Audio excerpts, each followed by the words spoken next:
పక్క సందులోంచి వెళ్ళండి. ఎందుకో? కష్టపడి రథం ముగ్గు వేసుకున్నామండి. మీరు ఇటు వెళ్తే ఆ ముగ్గంతా పాడైపోతుంది. నీ ముగ్గు పాడైపోతుందని నేను కారు తిప్పుకుని వెళ్ళాలా? Useless fellows. పొద్దున్నే పనులు ఎగ్గొట్టి ఆ పెంట కుప్పల చుట్టూ ఆ క్రాక్ డాన్స్లేంటే? మీకు ఇష్టం లేకపోయినంత మాత్రాన అదేం తప్పు కాదండి. మా ఇష్టాన్ని కొంచెం గౌరవించండి. నో, ఆ పెంట కుప్పలు తీసి అవతల పారేయండి. నేను అర్జెంటుగా వెళ్ళాలి. ఒకసారి పెట్టాక గొబ్బెమ్మని తీయకూడదు. సెంటిమెంటల్ గా ఆలోచించండి. ఏంటి ఆలోచించేది? ఈ రోడ్డు ఏమైనా నీ బాబుగాడు సొమ్ము అనుకున్నావా? నీ మాట వింటానికి? అలాగని ఈ రోడ్డు మీ బాబు సొమ్ము కాదు కదండి.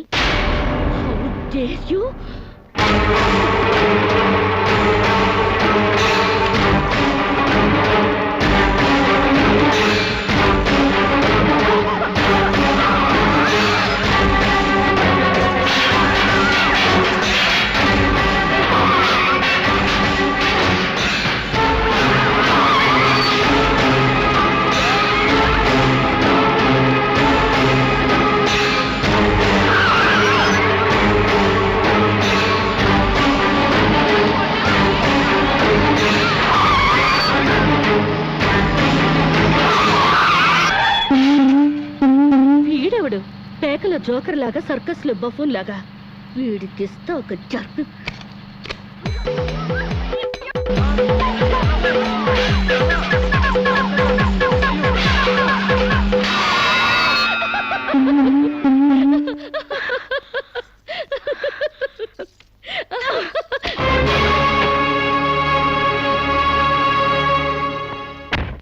తప్పకమ్మా.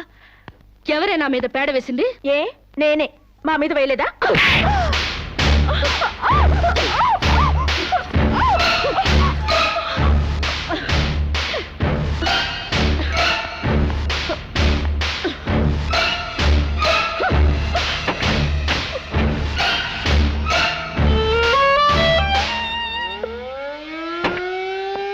నమస్కారం మేడం.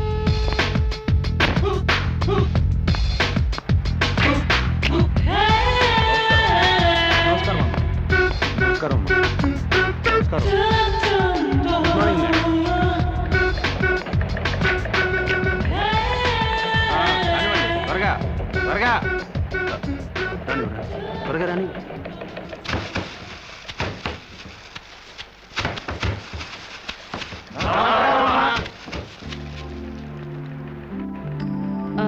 మేనేజర్ మేడం, మన ఫ్యాక్టరీ టర్న్ ఓవర్ ఎంత? 18,90,00,000. వర్కర్స్ కి ఇచ్చే శాలరీస్ ఎంత? 3 కోట్లు మేడం. వర్కర్స్ ఎంత మంది ఉన్నారు? 1200 మంది. Oh, too many workers spoil the factories profit. Automatic machines లేవా? లేవు మేడం. Too bad. నమస్కారం. ఈ ఫ్యాక్టరీ మొత్తం మెకానైజేషన్ చేసి పారేస్తాను. సగానికి సగం లేబర్ తగ్గుతారు, ఉత్పత్తి పెరుగుతుంది. అంత పని చేయబోకండమ్మా. ఫ్యాక్టరీ పెట్టినప్పటి నుంచి మీ నాన్నగారితో మీ అన్నగారులతో కలిసి ఉంటూ లాభ నష్టాల్లో కష్ట సుఖాల్లో పాలు పంచుకుంటున్నావమ్మా. అంటే మీరుంటేనే మాకు లాభం, లేకపోతే లేదా? అంత సత్తా ఉంటే నష్టాల్లో ఉన్న ఫ్యాక్టరీలో జాయిన్ అయ్యి లాభాలు తెప్పించండి. వెళ్ళండి. ఫారెన్ నుంచి వచ్చిన మీరు మా బతుకులు ఉద్ధరిస్తారనుకుంటే మా నోటిగాడ ముద్ద లాగేస్తున్నారే. ఒళ్ళు దగ్గర పెట్టుకుని మాట్లాడరా. నీ నోటి దగ్గర ముద్ద లాగేసుకోవడానికి నేను నీలాంటి బెగ్గర్ని కాదు. ఆగండి. అంత పెద్ద మనిషిని కొడతారా? మర్యాదగా క్షమాపణ చెప్పండి. క్షమాపణ చెప్పకపోతే ఏం చేస్తావురా? తప్పు చేసినప్పుడు క్షమాపణ చెప్పి తీరాలి, అంతే. ఓహో, ఓనర్ని క్షమాపణ అడగడానికి ఎంత ధైర్యరా మీకు? మీ మొత్తాన్ని ఊసి చేస్తాను, జాగ్రత్త. వర్కర్స్ పై దౌర్జన్యం, వర్కర్స్ పై దౌర్జన్యం, వర్కర్స్ పై దౌర్జన్యం, వర్కర్స్ పై దౌర్జన్యం. శిరీష, శిరీష, రంగా పాండులకు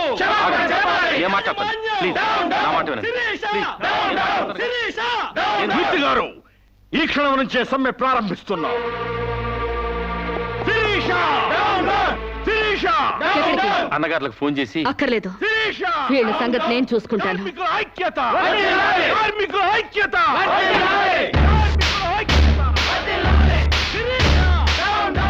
హలో ఇన్స్పెక్టర్, నేను షుగర్ ఫ్యాక్టరీ రామరాజు లక్ష్మణరాజు సిస్టర్ని. ఇక్కడ వర్కర్స్ నన్ను మర్డర్ చేయబోతున్నారు. Please save me. Sirisha, Sirisha, Sirisha, కార్మికుల ఐక్యత, కార్మికుల ఐక్యత, కార్మికుల ఐక్యత.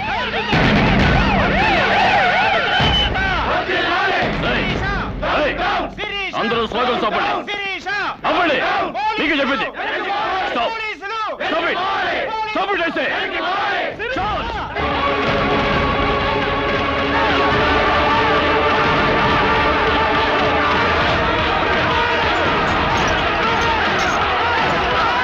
పోలీసుల జులుం! పోలీసుల జులుం! కార్మికుల ఐక్యత!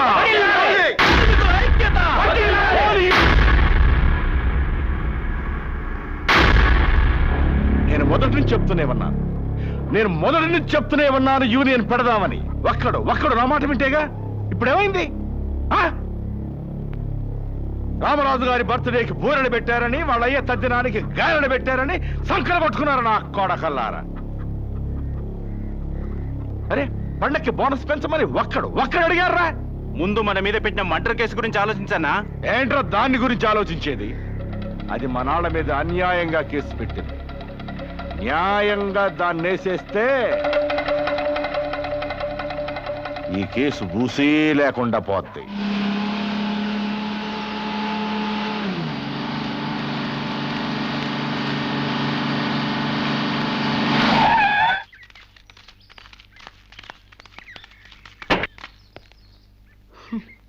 Useless fellows. ఫ్యాక్టరీలోంచి పీకేసిన తర్వాత కూడా ఇలా పని లేకుండా దారులు కొడుతున్నారా? అమ్మగారు అబద్ధం ఆడిందంటే బాగుండదని నువ్వు మాపై పెట్టిన అటెంప్ట్ టు మర్డర్ కేసు నిజం చేయటానికి వచ్చావా?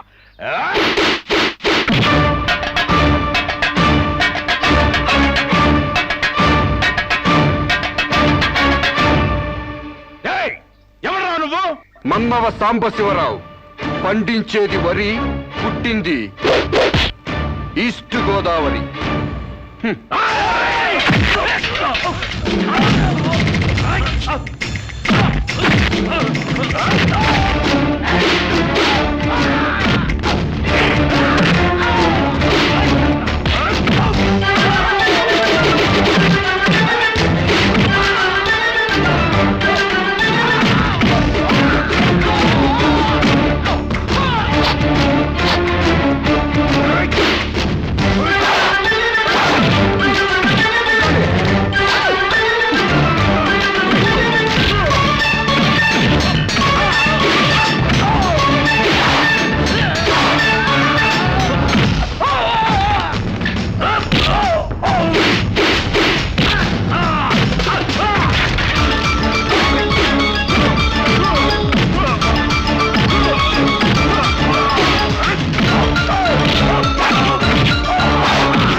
నువ్వొక్కడివే ఇంతమందిని కొట్టావా? నీ కరాటే కుంఫులు వచ్చా? ఆడదాన్ని కాపాడడానికి కావాల్సింది కరాటీలు కుంఫులు కాదండి, దిల్లు. ఎంతుందేంటి నీకు దిల్లు? అంతా ఇంత కాదండి, ఓ ఈస్ట్ గోదావరి అంత ఉందండి. ఏమ్మా శిరీష, ఏమిటి గొడవ? నీకేం కాలేదుగా? సమయానికి తను రాకపోతే ఏదోటి అయ్యేది.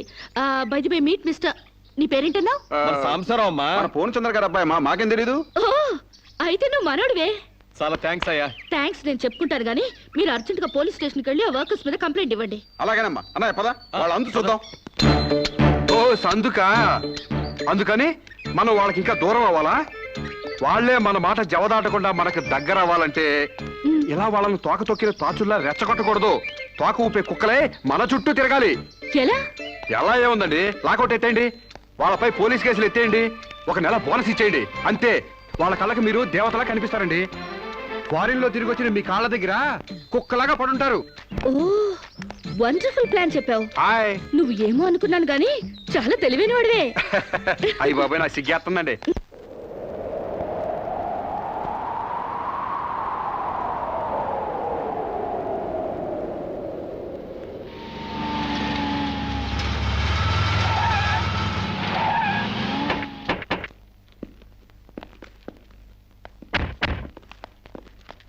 డియర్ ఫ్రెండ్స్, అమ్మాయి గారు లాకౌట్ ఎత్తేశారు. మీకు 2 నెలల బోనస్ ప్రకటించారు. మీ మీద ఉన్న పోలీస్ కేసు కూడా ఇచ్చేసాం.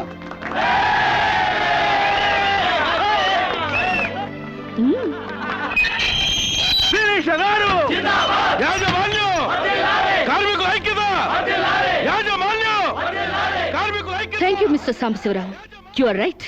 మీరేం చెబితే అది రైటు, మీ వెనకాల ఈ రైటు.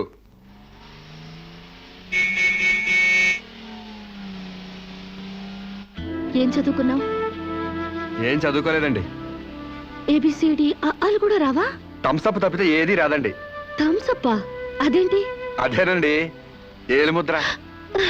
ఓ, ఇంత తెలివైన వాడివి చదువు కూడా రాదంటే నమ్మబుద్ధి కావడం లేదు. మీరే అంటున్నారుగా తెలివితేటలు ఉన్నాయని. ఇక చదువు ఎందుకండి, చదువుకుంటే తెలివితేటలని వేస్ట్ అయిపోతాయండి. చదువుకుంటే తెలివితేటలు వేస్ట్ అయిపోతాయా? Useless fellow. నిజమేనండి బాబు, మనిషికుంది 1/2 కిలో మెదడు, అందులో తెలివితేటలు ఇరికించి చదువుకున్న చదువులు ఇరికితే బుర్ర తట్టుకోలేదండి బాబు, ఈటెక్కి పగిలిపోద్దండి. అందుకు చదువుకోలేదంటావు? హాయ్. సాంబశివరావు, ఆ, ఏంటది? ఆ?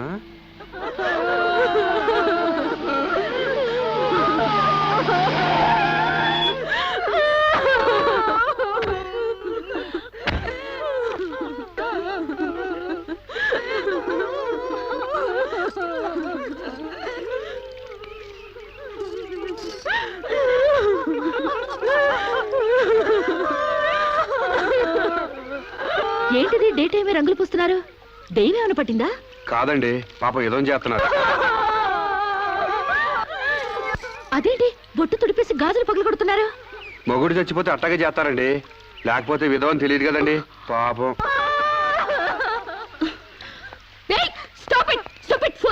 మీకేమైనా బుద్ధుందా? ఆ మొగుడు టైం బాగోక చేస్తే వాడి కోసం అమ్మాయి స్వేచ్ఛను చంపుతారా? బొట్టు పూలు తీసేస్తారా? మేమే చేయమమ్మా. దాని మొగుడు పోతూ పోతూ దాని పసుపు కుంకాలు పట్టకపోతే పసుపు కుంకాలతో పాటు బట్టలు కూడా పట్టుకెళ్ళిపోయాడేమో. ఈ బట్టలు కూడా విప్పేసి తెప్పండి. మొగుడు ఉన్నప్పుడు అన్నం తింది, ఇక నుంచి అన్నం తింటే మానేస్తుందా? భర్త ఉన్నప్పుడు నీళ్లు తాగింది, భర్త లేడని ఇప్పుడు నీళ్లు తాగడం మానేస్తుందా? మానేదిగా. అలాగే బొట్టు పెట్టుకోవడం ఎందుకు మానేయాలి? పువ్వులు పెట్టుకోవడం ఎందుకు మానేయాలి? చెప్పండి చెప్పండి. మరి వాళ్ళకి బుద్ధి లేకపోతే పోయింది, నీకైనా ఉండక్కర్లేదు. స్టూపిడ్ ఇడియట్లా కూర్చుని ముందు పోపుతావా? మొగుడు చచ్చిపోతే 1 పూట బాధపడు, 2 పూటలు ఏడు. అంతగా అతన్ని మర్చిపోలేకపోతే అతను ఫోటో పెట్టుకుని ఏడుస్తూనే ఉండు. అంతేగాని ఆడదాన్ని పరువు తీకు.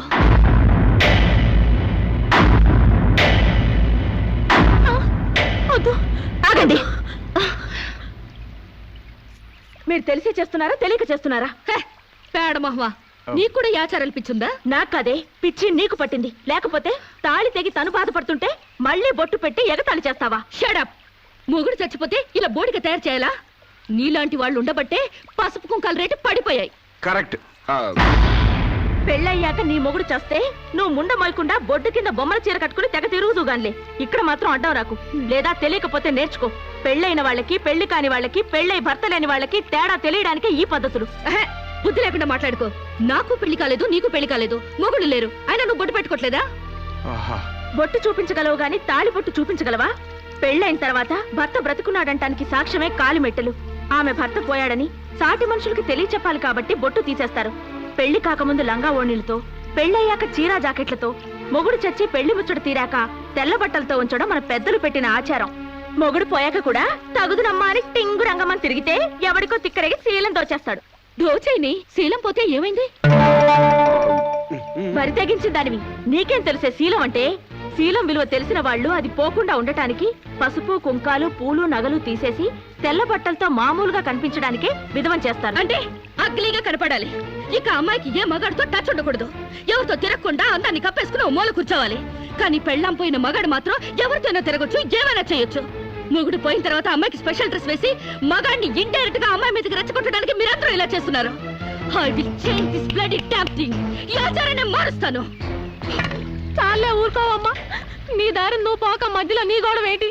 నేను సాంప్రదాయకంగా పసుపు కుంకాలు తీసేసి తెల్ల బట్టలతోనే నా భర్తనే తలుచుకుంటా ఇదవరలిగా బతుకుతాను.